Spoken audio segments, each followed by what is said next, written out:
Africa is rising, and Captain Ibrahim Traoré is one of the voices leading that charge.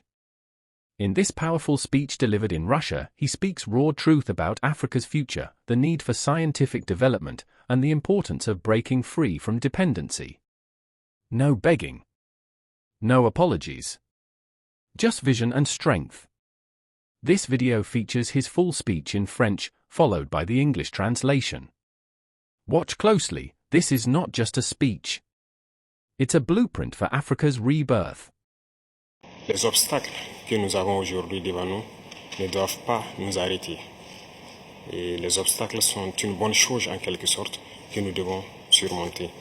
La preuve, je pense qu'avec toutes les sanctions. The obstacles we face today should not stop us. Obstacles, in a way, are a good thing that we must overcome. The proof is that despite all the sanctions imposed on Russia for some time, Russia has managed to develop an internal mechanism that places it at the forefront of the international stage. We are taking good note of the lessons we've learned here. Even at the level of the parade, I must say I was amazed to see the sequence of military vehicles that marched before us, especially starting from the legendary T-34 tank that won during the Great War up to the modern tank, how much the Russian army has modernized, and how technology has helped strengthen this army. And in this context, we hope that the cooperation we have can strengthen exponentially.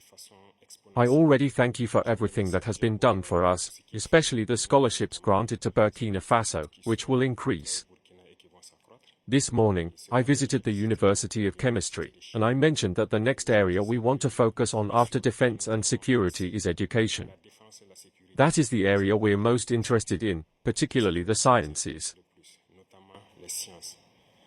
We need Russia to help us train our youth, especially in the field of science, so that we can develop machinery in our own country, whether it's military machinery or industrial machinery.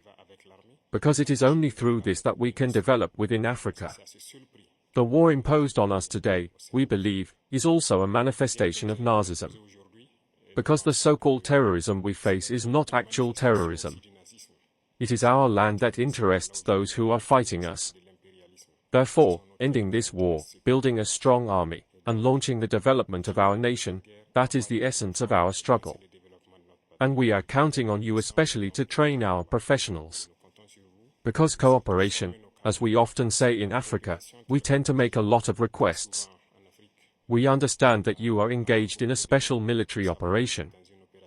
We understand all the challenges that come with that.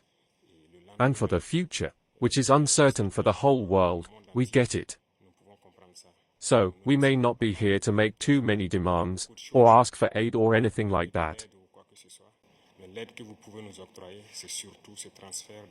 But the help you can give us is above all this transfer of knowledge that we want. So we hope to have more scholarships, and to explore the possibility of granting our own scholarships for our students to study here. And thirdly, how we can duplicate some of these universities in Burkina Faso, especially the one I visited.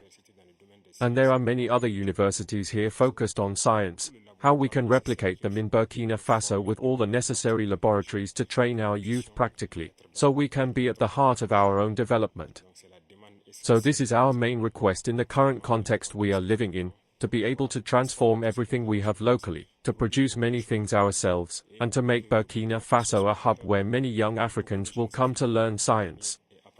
Because here in Russia, you have brilliant scientists, and many scholars whose work we continue to study. I believe this is a tree from which we can draw knowledge to fuel our development.